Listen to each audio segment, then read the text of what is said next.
Today, I have the privilege of welcoming Cindy. Cindy is an author, a keynote speaker, message strategist. She's an expert in executive presence skills that lead to influence, alignment, action, and traction.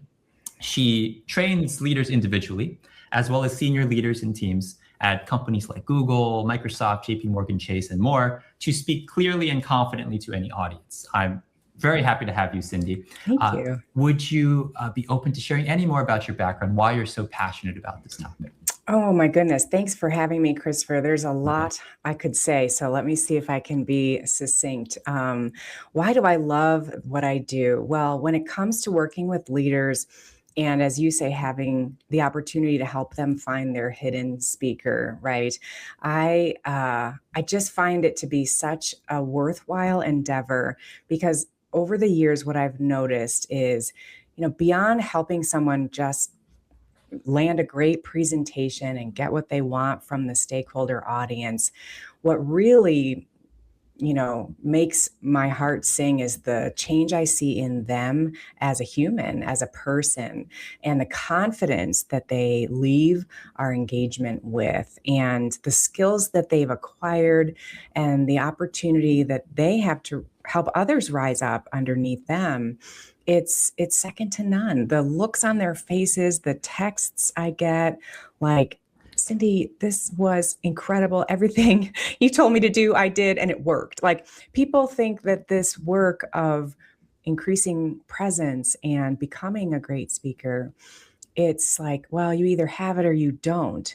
Not so, my friends. That is not true. So don't believe the myth. Everyone has a next level, and I take extreme joy and pride in helping people find theirs.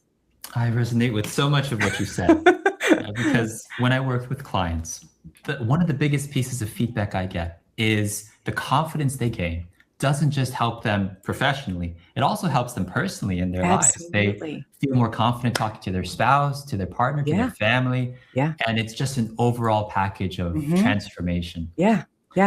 What I'd love to dive into today, the tagline for today's episode is learn the top 5% executive communication skills. Okay. Something you said is these skills are not something you're just born with. You can learn them. I'd love to learn more what you consider those top 5% skills to be and how we can learn them. You bet. Well, this is going to require our audience to take a little imaginative journey with us with the shape of a triangle. I just walked somebody through this earlier today. But if we think about a triangle and we think about a circle in the center of the triangle that says top 5% executive communicator, okay, my job is to get a leader or a team to the center of that circle. Like, how do you become a top 5% executive communicator? Well, the way to the center is through the three sides. So on the left side of my skills triangle, we have formal presentation skills. So executive presence and message mastery of formal settings. So you have a slide deck, a time limit, a Q&A portion to your talk, a seated audience virtually or in person, and usually like you're the main speaker, right? Or you might have a partner presenting internally. That's the formal side of presentations and the skills triangle that I teach.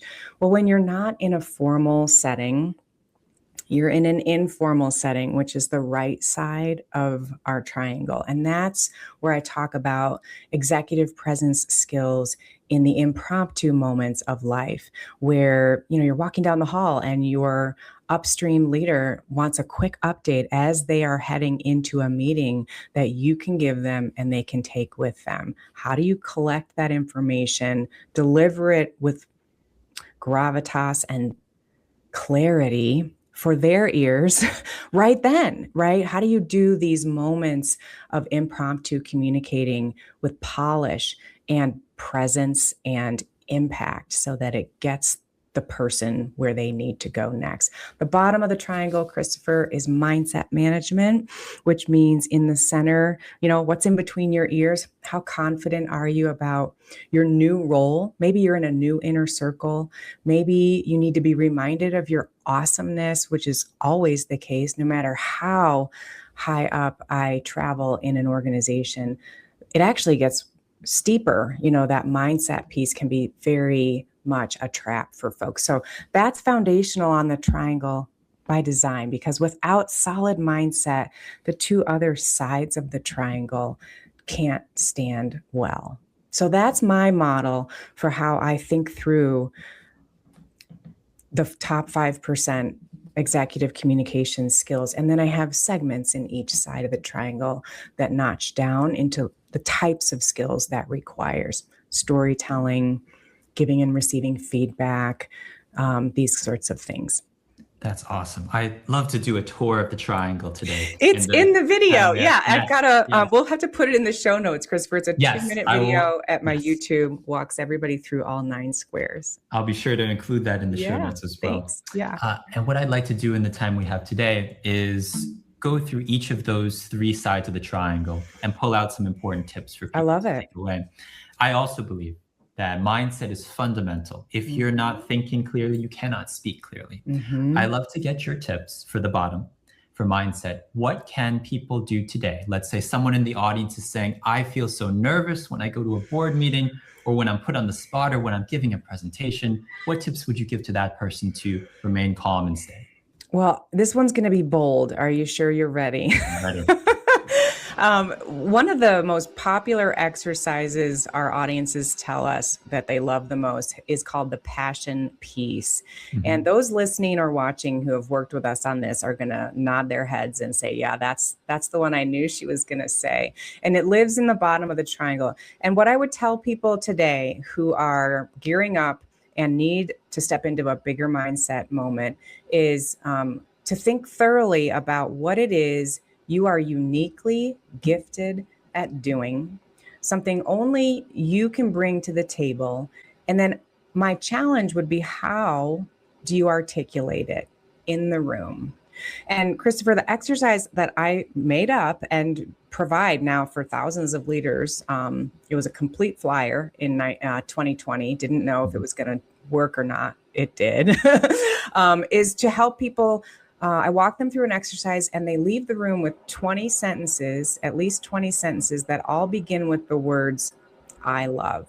And you would be surprised how people get like wiggly and uncomfortable with like, why do I need to write this down? Here's why, friends. Your audiences don't want your AI version of what you are bringing.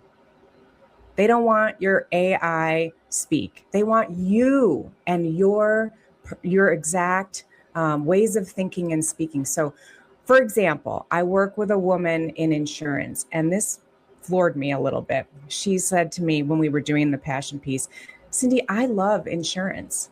And I was like, what? She's like, and I said, tell me more about that. She said, I love insurance. I love the mechanism of insurance and what it provides to our clients. I love the sense of safety and the ways in which we can shape it to fit any situation. I actually love insurance. And I thought, wow. So for example, Christopher, that's a great opening line. It's a great hook because not a lot of people would say that. Insurance has that ethos, right, of being, hard to touch and feel, and a lot of other things, right? We're thinking about, but that's something you can do today to think through, like, what do you love about your work? How could you articulate that to create differentiation from other speakers, other peers, and just to stand firmly in what it is that you love, and you will watch your confidence rise. That's so powerful, because I feel many in the audience, many at large, feel that AI can be the crutch that they need to put out something perfect. They'll use it to create emails, or they'll use it maybe to script a presentation, create slides for it, because they trust that product AI gives instead of themselves. And what you're saying is we need to embrace what we can uniquely do and be proud of that. I think it's not like, I don't fault people for thinking that they ought to use AI for scripting, because I think I understand what's behind that. So tell me more. I'm pretty passionate about this topic, because my number one lately, I'm like, please, friends, please do not use AI to script your presentation. Like, it's for certain things in presenting, like sketching an early outline or thinking through ideas or stories. But when it comes to what needs to come out of your mouth, please don't use AI because I think people might use it, Christopher, because it's like, well, I could use this time better somewhere else. I'll have it do it for me instead. I'm not good at this, so I'm going to have it do it. That's just not true, because your audience wants your authentic voice. And the danger, which is real, is that you're going to shoot your credibility in front of your audience without realizing it or meaning to. But I promise you, it is a quick way to kill your credibility, is to walk in front of your audience with a script that Claude or ChatGPT or anybody else has crafted for you. It will be identifiable by your audience quickly, and they will stop listening. Yeah, it's great pointers that you have there. That AI, it's not, we don't have an anti-AI stance firmly. It can be used wisely and purposefully in the process, but there are certain points where it should not be used. And what you're saying is it shouldn't be used to give us the actual things we say, but it can be used as a thought partner. Right, right, exactly. And I'd love to hear more tips you have, and we're kind of making the tour around the triangle now to a presentation. What tips would you have for professionals to use AI the right way when it comes to designing presentations? That's a good question. I would consider using AI for a presentation in order to potentially mine previous presentations I've given, or emails around the topic to hear what people have asked about or thought. So I would use it largely to mine data that will help support my presentation, meaning, do you have surveys you've given or opinions of your team you have collected? Could you use AI to help you collect verbatim terms or supporting evidence for something you might talk about in your presentation? I mean, you could use it to help you sketch the order of a presentation.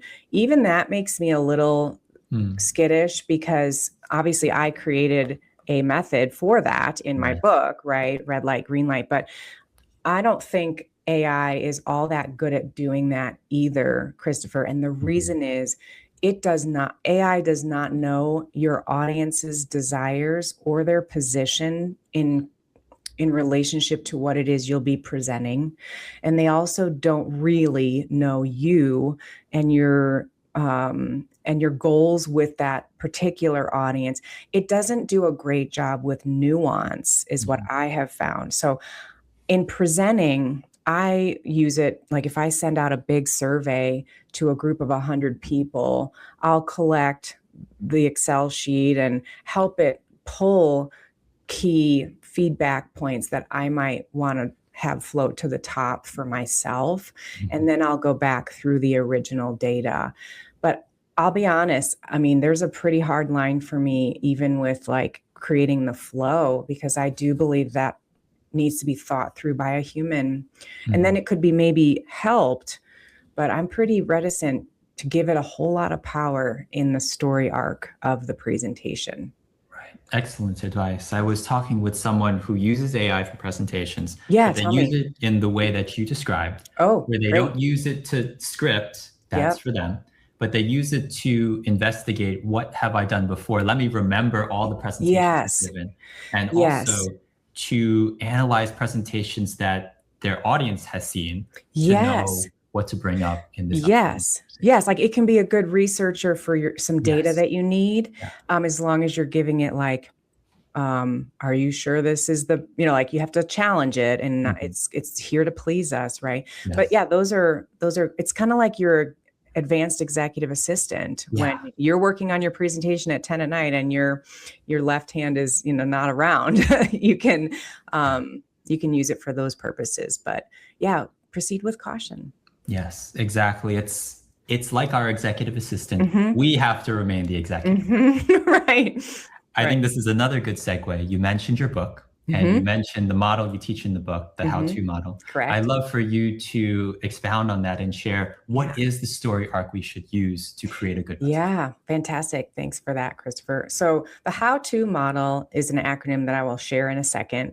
And it was really built out of, I kind of accidentally built it, didn't really mean to, but was in the midst of working with a lot of, at that time, early stage founders pitching investment for startup and scale up companies. And I was watching them, frankly, fail it again and again with storylines that weren't cohesive, didn't exist at all. And most importantly, audiences that just didn't get it. They didn't understand the concept. And if you fast forward, now I've realized that the model I built helps in upper echelons of corporate America too. It's a beautiful model because of the flexibility that it has.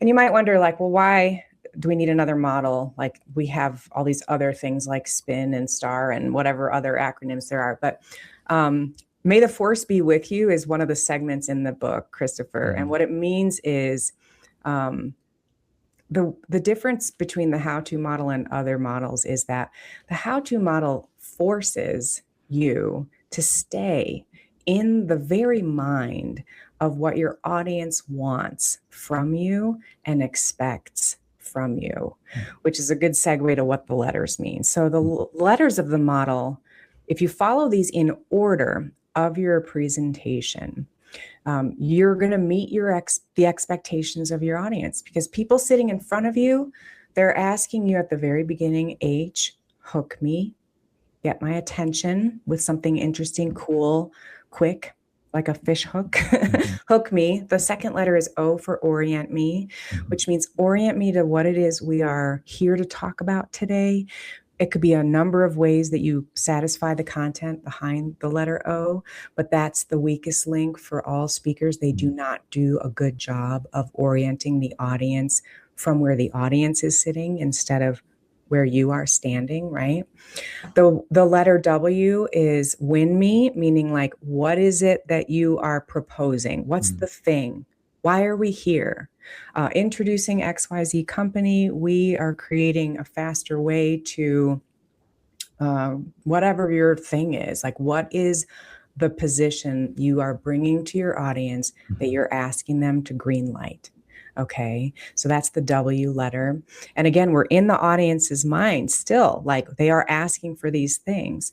The word to, T-O, T is tell me more. Now your audience is hungry and hopefully further toward that green light, looking for more data. This is where you all shine. This is where you can go for a long time telling detail. So we got to be careful of how much to share.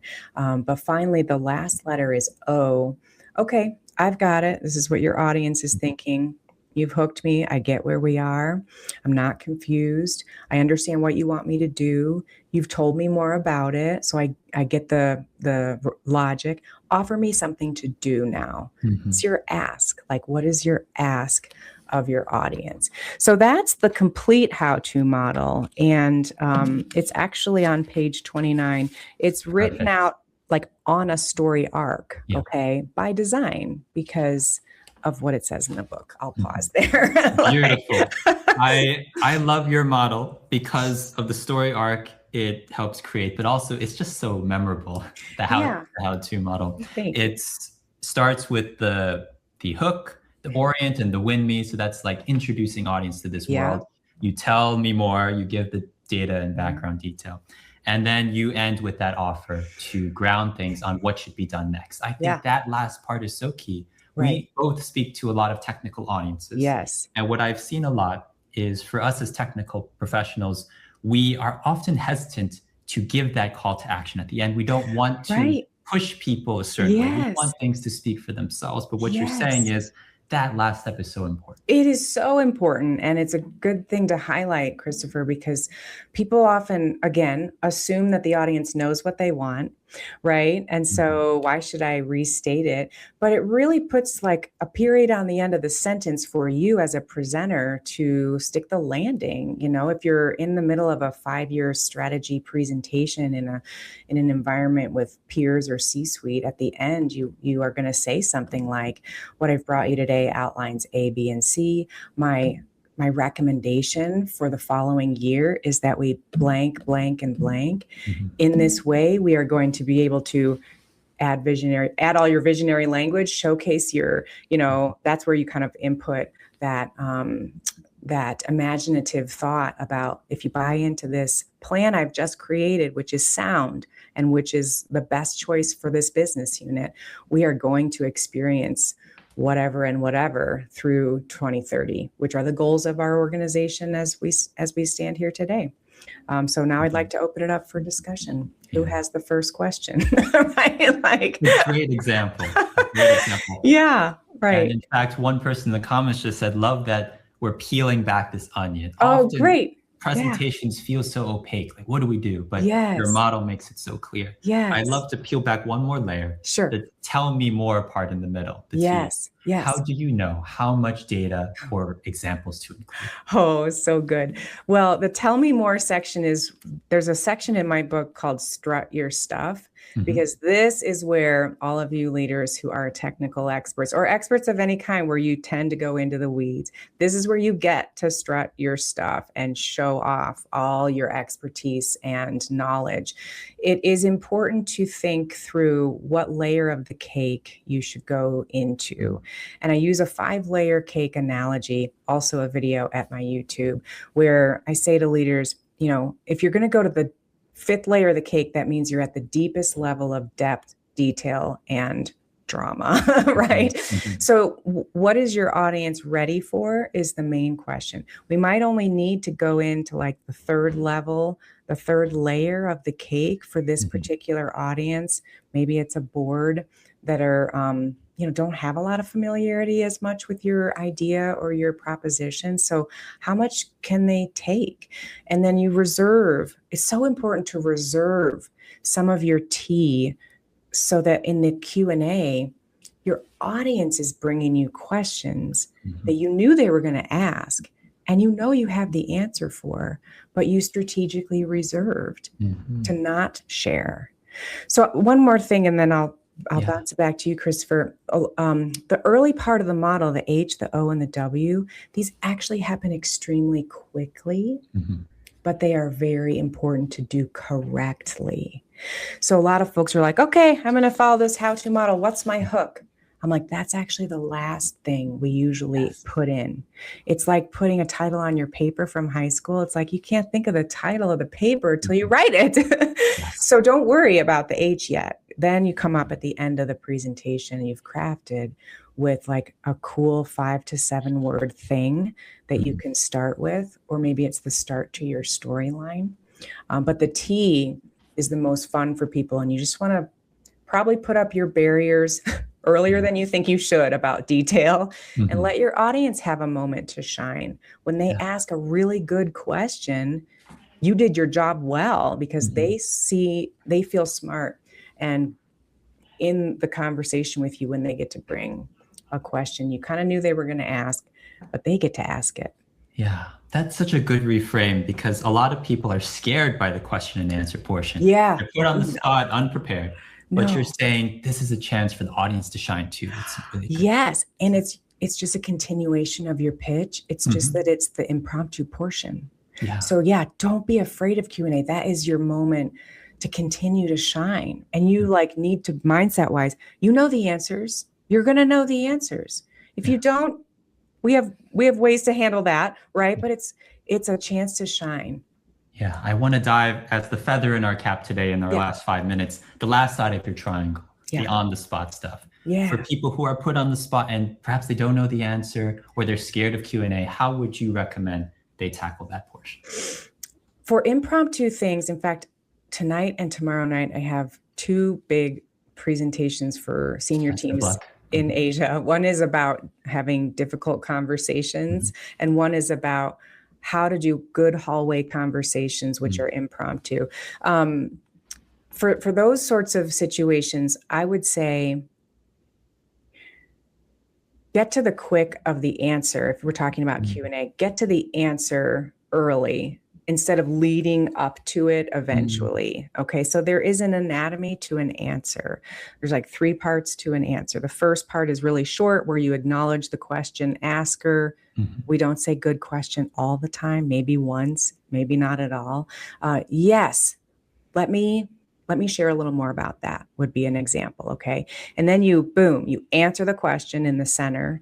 And then the last part, don't forget to take a little bit of a visionary journey with your asker by saying, and this is going to allow us in the next 12 months to bada bing, bada boom. And we're really excited about that.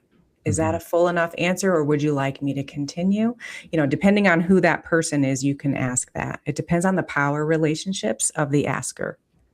That's wonderfully done. Your 3-part framework is you acknowledge the person, then you give your answer, and then you give something a little extra, like here's an action we can take, or let's look to the future. Correct. Wonderful. Exactly. And I'm sure there are people in the audience who are also thinking, what if I don't know what to say? It's a question I don't have expertise in, or I should know, but I don't know. How would you recommend that? The first thing I would say is, before you say, I don't know, ask a question back first and say something like, can you say a little more about what you're asking? Or can you ask that in a different way? I'm not sure I have the meat of your question.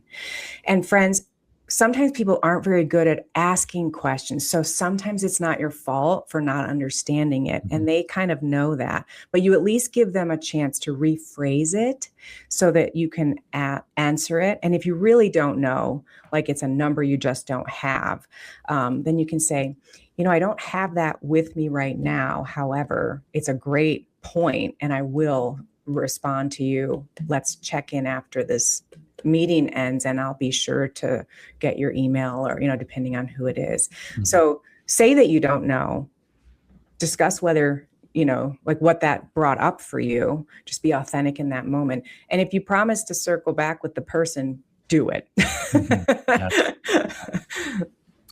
That's one of the things that people that I speak to are often most afraid of. And you give excellent advice for handling it, which is you can be honest. It's impossible for us to know everything. Yeah. And we can circle back and get the answer to them. Yeah.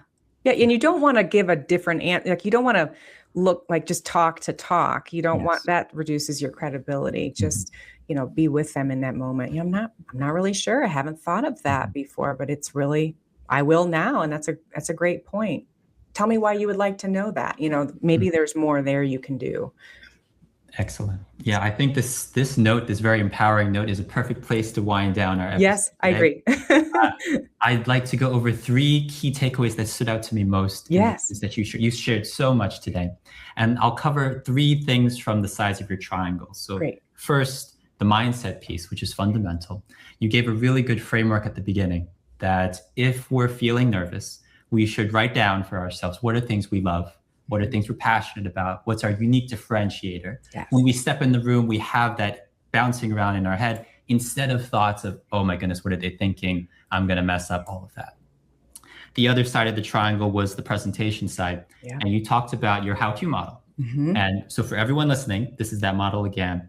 You hook people in, you orient them, then it's the win me part. You tell them where you're going to go, what they're going to gain. Then you tell them more. And lastly, you give that offer, that important call to action. Here's what we do next. Right. The last piece to take away is the final side of the triangle, impromptu communication. You gave a great framework too for answering questions. Yeah. It should be acknowledge the person, give your answer, and then at the end, give a little something extra, maybe looking forward. Yes. Great. For everyone here, thank you so much for attending. Cindy, it was a delight to speak with you today. Yeah. Everyone, do follow Cindy. Yeah. I'm going to add her info to the comments. Yes. Right now. Follow her on LinkedIn. She also had the audiobook version of her book, which she showed today, Red Light, Green Light, bestseller. It's an audio version now available. In the comments, you can check that out too. Yeah. Cindy, thank you so much for your time. Thank you, Christopher, for all the work you do out there in the world to help leaders elevate. It's great to have you in the same corner of these skills building. And this was really fun. I'm glad you ran it like a champ, as I knew you were going to. It was very clear, and your takeaways were awesome. So thanks everybody for joining and watching. This was really fun. Thank you so much. Thanks everyone. Thank you, Cindy. And I'll look forward to seeing you all next week for the next episode. Thanks everybody. Bye-bye.